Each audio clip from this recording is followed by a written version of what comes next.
نحمده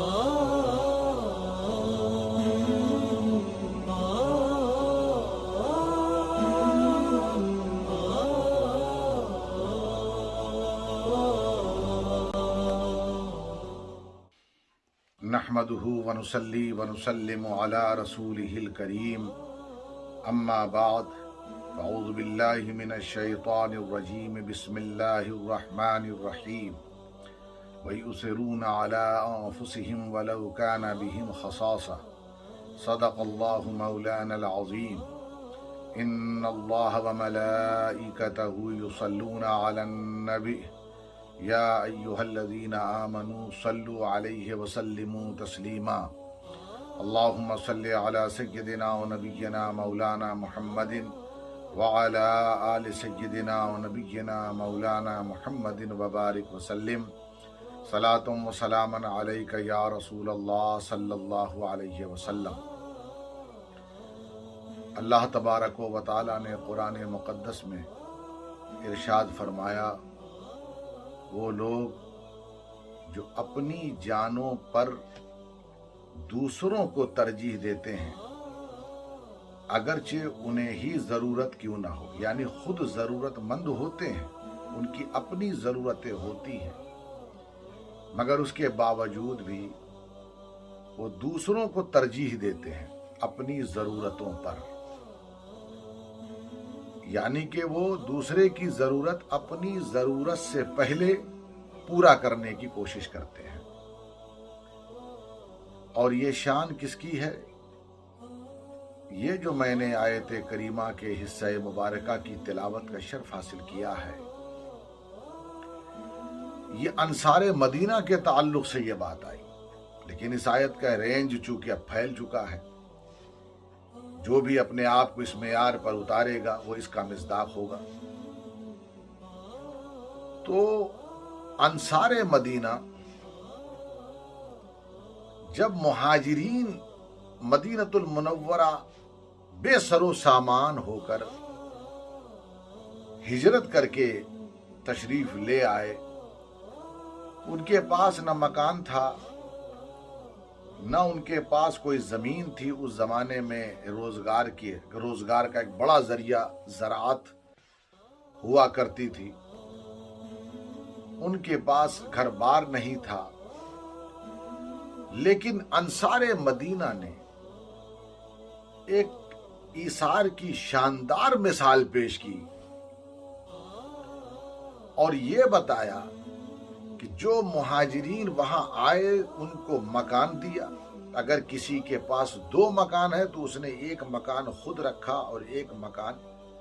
مہاجرین مکہ میں سے کسی کو دیا۔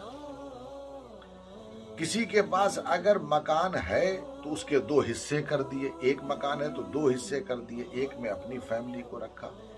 1 میں مہاجرین کو آباد کیا۔ کسی کے پاس اگر زراعت کے لیے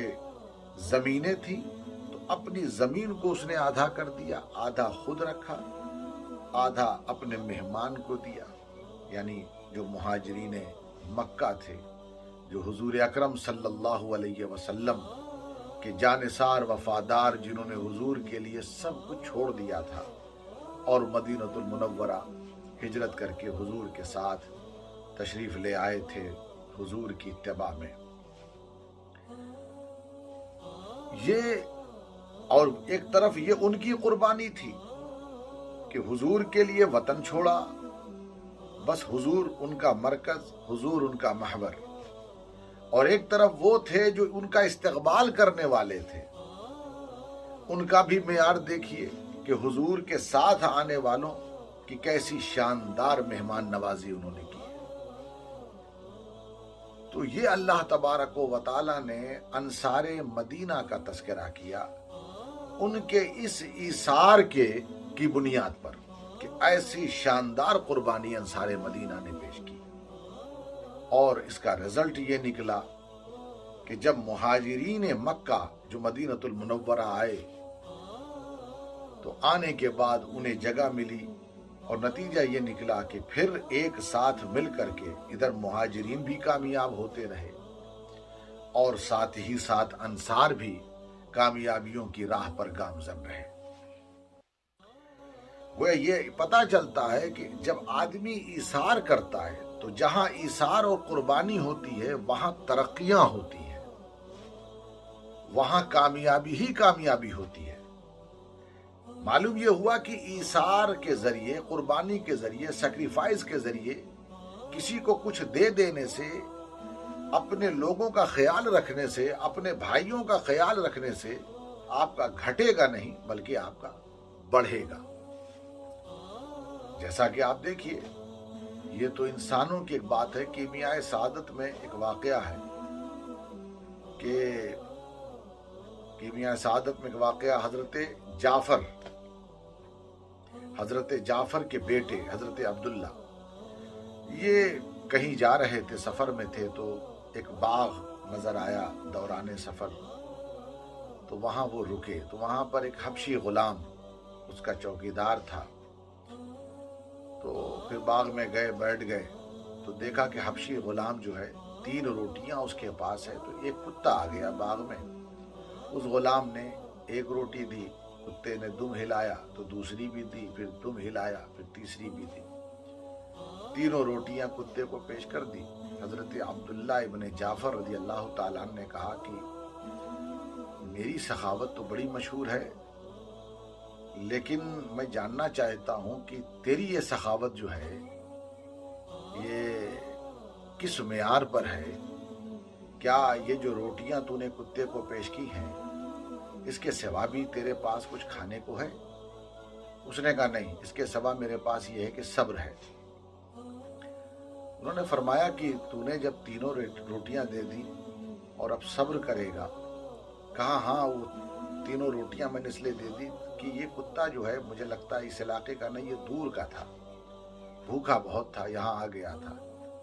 تو میرے ضمیر نے یہ گوارا نہیں کیا کہ یہ جانور ایسے ہی بھوکا ادھر آئے اور یہاں سے لوٹ جائے، میں صبر کر لوں گا۔ حضرت عبداللہ ابن جعفر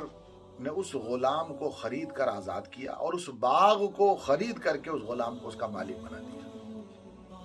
معلوم یہ ہوا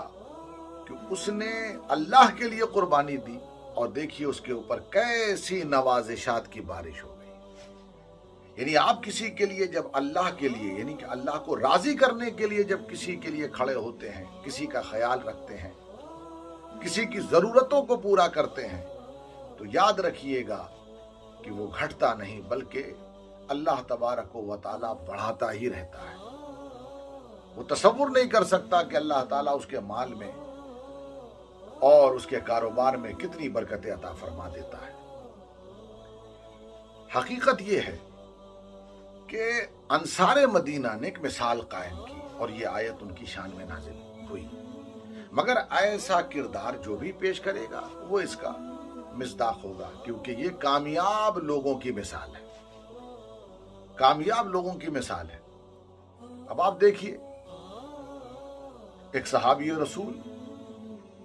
حضرت عبداللہ ابن عمر رضی اللہ تعالیٰ عنہ بیمار پڑ گئے، بیمار پڑے، بیماری کے بعد جب صحت یاب ہوئے تو اپنے غلام کو بلایا اور اس کے بعد کہا کہ ایسا ہے کہ آج میری شدت سے خواہش ہے کہ میں مچھلی کھاؤں۔ غلام نے مچھلی بنائی، مچھلی سامنے آئی،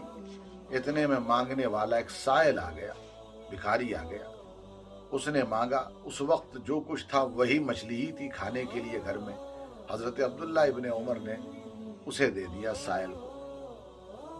تو غلام نے کہا آپ اتنی شدت سے آپ کو خواہش تھی اور آپ نے وہ اٹھا کر کے اس مانگنے والے کو دے دیا؟ تو آپ نے فرمایا یقیناً، کیونکہ حضور اکرم صلی اللہ علیہ وسلم نے ارشاد فرمایا ہے لا یؤمن احدکم یحب لأخیہ ما یحب لنفسہ، یعنی کہ تم ایمان والوں کی شان یہ ہے کہ وہ دوسروں کے لیے وہی پسند کرتے ہیں جو اپنے لیے پسند کرتے ہیں۔ یہ تو حدیث ہے، اور حضرت عبداللہ ابن عمر نے جو آیت پڑھی وہ یہ آیت پڑھی لن تنالوا البر حتی تنفقوا مما تحبون۔ یہ اصل نیکی ہے کہ آپ کسی کو وہ چیز دیجئے جو آپ کو پسند ہے۔ اللہ کی راہ میں خرچ ہی یہی ہے، آپ اپنا پسندیدہ مال اللہ کی راہ میں دیجئے، اللہ کی رضا کے لیے دیجئے۔ تو حقیقت یہ ہے کہ انسان اور مسلمان کی خاص طور پر یہ شان ہے کہ وہ اپنی پسندیدہ چیز، اپنی ضرورتوں کی چیز وہ دوسروں کی ضرورت کے لیے اور دوسروں کی پریشانیوں کو دور کرنے کے لیے اسے دے دیتا ہے۔ یاد رکھیے گا، اسی کا نام اصل ایثار ہے۔ اس لیے کہ دیکھیے، ایک شخص آیا حضور اکرم صلی اللہ علیہ وسلم کی بارگاہ میں، اور آنے کے بعد حضور نے گھر کے اندر معلوم کیا کہ کچھ کھانے پینے کو، معلوم ہوا کہ کھانے پینے کو تو گھر میں کچھ ہے ہی نہیں۔ حضور نے اعلان فرمایا کہ میرے اس مہمان کا جو بھی خیال رکھے گا اسے جنت کے لیے خوشخبری دیتا ہوں، جنت کی خوشخبری دیتا ہوں۔ ایک صحابی رسول فوراً کھڑے ہوئے، یا رسول اللہ، مجھے یہ سعادت بخشی جائے، میرے اوپر یہ کرم فرمائی ہو، میں اس مہمان کی ضیافت کروں گا۔ وہ اپنے گھر لے کر گئے، حالانکہ وہ صحابی رسول ابھی نہیں جانتے تھے کہ ان کے گھر کی حالت کیا ہے، یعنی گھر میں کچھ پکا ہے نہیں ہے۔ حضور کا حکم آیا، حضور کی طرف سے بات آئی، فوری طور پر انہوں نے سر جھکا دیا۔ وہ لے کر کے آئے، اپنی اہلیہ سے کہا کہ گھر میں کچھ ہے؟ تو انہوں نے کہا ہاں ہے، بچوں کا کھانا ہے۔ آپ نے فرمایا کہ بچوں کو چھپا دو، یعنی بچوں کو سلا دیا گیا اور وہاں کا دیا بھی بند کر دیا گیا، اور اس کے بعد مہمان کی ضیافت کی گئی۔ بچے بھوکے سو گئے، ماں باپ نے اسی پر صبر کیا۔ لازمی بات ہے کہ جب بچے بھوکے ہوں گے تو یہ صحابہ جو صحابی رسول جو لے کر گئے وہ اور ان کی اہلیہ وہ بھی بھوکے سو گئے، لیکن مہمان کی ضیافت کی، یعنی اپنی ضرورتوں پر دوسروں کو ترجیح دینا۔ اور اس کے بعد حضور اکرم صلی اللہ علیہ وسلم کی بارگاہ میں جب وہ صحابی رسول حاضر ہوئے تو حضور نے فرمایا کہ تمہارے اس عمل کو دیکھ کر اللہ تبارک و تعالی بہت خوش ہوا۔ معلوم یہ ہوا کہ اللہ تبارک و تعالی اس بندے سے راضی ہو جاتا ہے جو بندہ اللہ تبارک و تعالی کی رضا کے لیے کسی کی ضرورت کو پوری کرتا ہے، کسی کی پریشانی کو دور کرتا ہے۔